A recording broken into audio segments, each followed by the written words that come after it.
OK Street appears, at first, like an alleyway. Her countenance is introverted, despite her grandeur. I walk up her incline, enfolded within a multi-layered presence. Old buildings rise on either side of my pathway, forming a canyon. Windy tire sounds from the distant highway bounce off the walls, providing a baseline to the footfall of my leather sole. Fresh breezes mix with the disparate smell of roasting coffee and Vietnamese cooking.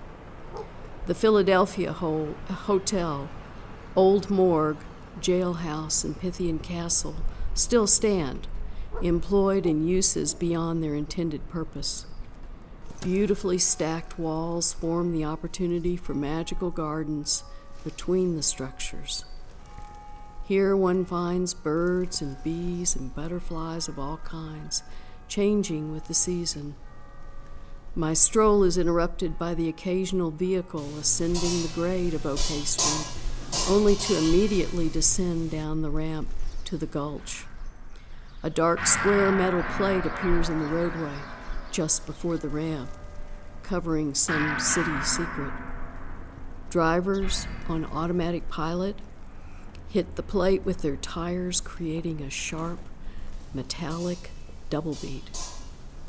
Coursing beneath the pavement are sewers, waterways, and conduit comprised of old and new, just like it is on the street level. Walkways and stairs lead to mysterious doorways and homes layered above the street. Depending upon the time of day or night, music can be heard and voices rise in a myriad of expressions. In this short stretch of street, I bear witness to the flow of time and continuum.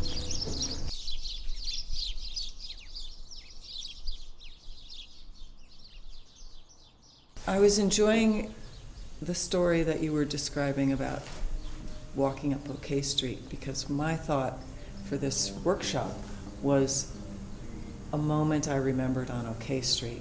Because OK Street is the iconic street of Bisbee, and it's got the bars and it's got Elmos and all the raunchy sounds. And I love music and Indian music and African music, and was walking up OK Street one day and we heard this sound. It was like the sound of a sarangi, which is a very unusual Indian instrument. I don't know if you've ever heard of it, but it's played, it's got many strings, sympathetic strings, and you play on the inside of your thumbnails. So people who play sarangi have grooves in their fingernails. It's a very painful instrument. It was such a counterpoint to the normal sounds of OK Street. It was like from another time and another continent, and it's got this really mystical, sort of faraway kind of sound that makes you just want to sit down and meditate or, be completely still. And it was a great juxtaposition to hear that on OK Street in the Gulch in Bisbee. Why OK Street? Right. We have a little gallery that's right at the base of Maine, and when the sun dips at 3:30, it gets very cold down there. We're gonna go. So I make an effort to always get out of the cold at that time of the day and walk my dog. Mm-hmm. And OK Street always has the sun. Yeah. So I always lead myself to the sun, even though it's difficult for me right now to keep walking up. But I had this goal yesterday to get to the top of OK Street. Mm-hmm. And it was really fun because you just keep going and wandering, and the bird noises are what you hear the most as you get further up. Right. And when I got all the way to what I thought was the top, there was this little piece that kept going. And we started to walk up it, and I was a little nervous because it was a lot of gravel, Right. and it was pretty steep, and I don't want to fall. And my little dog's going along, and all of a sudden, out pops Jesus. There's a full-size Jesus standing up there at the top of OK Street. It's a riot. And my dog, a little Pomeranian, went crazy of fear, total fear that this was a real person up there. And we had to turn around and come down, but I snapped a shot in my phone because, as I said to some friends up north, I thought I'd gotten into Palestine, and here was Jesus, It was great, and here we are in Bisbee. Right. So that's my story. Music for a manual kind. There is an axis of flow on which the arrow pulls and lets go, an axis in the evolution of tools and song, hunting and war, an axis between sinew pulled back and guitar string plucked, a shank hollowed and fluted, echoing out from the cave. Buskers and gatherers of musical mulch prowling the gulch. The brothels and taverns of booze and cards just below the church buildings up on the hill, blasting organ pipes, ringing bells, correlating voices to an almighty predator. 230 pulls of the bow and arrows, piano bellowing through the mesquite bosque once foresting this valley. Your body could wash out the other end of the cave, blood vessels thinking and pulsating in kind. A recording studio, but back then an opium den, perched above the gulch, a tactical lookout. They eat their own becomes they record their own. The shaman warrior, the filmmakers cut and splice. They gather together like stitches in leather. No longer daydreaming of brotherhood and battle, the ensembled instinct purging war's overture, all hands on a deck perfectly pitched. From the decadent raunch, a new form is launched, new kinds of strangers, an alien aesthetics, the footwork, the body paint, the poetry in arms, stretching anomaly with a canvas set starboard, in cosmic navigation to a cymbal's vibration. The drummer boy has lost it to an improvised solo, and the bugle boy has picked up a saxophone. I'll be in the back room writing poetry.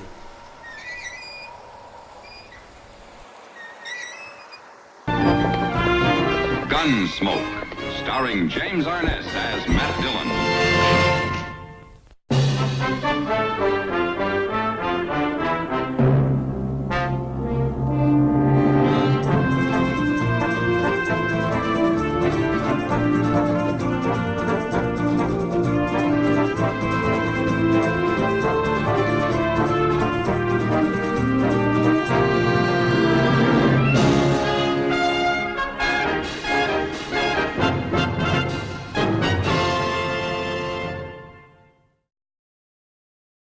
So, I made this book,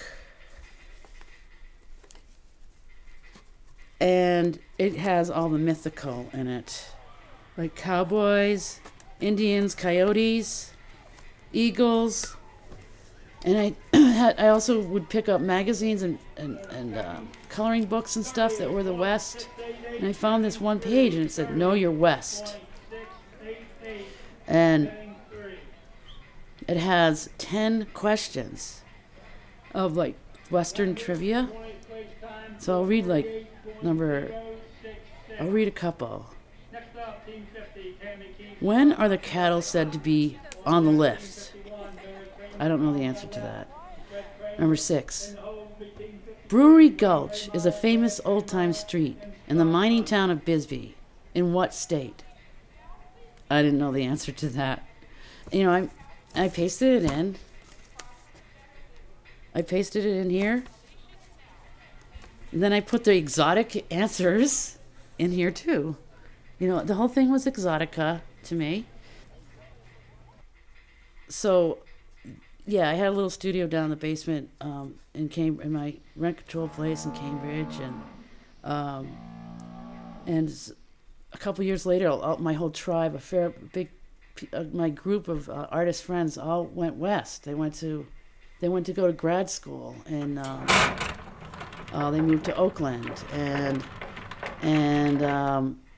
on their trip out there, I got a postcard, and from one of them that was collage, because they knew I loved collage and they knew I loved the West, and it said, "We found your town, and there's a bar here that's a stock exchange and it has a pool table."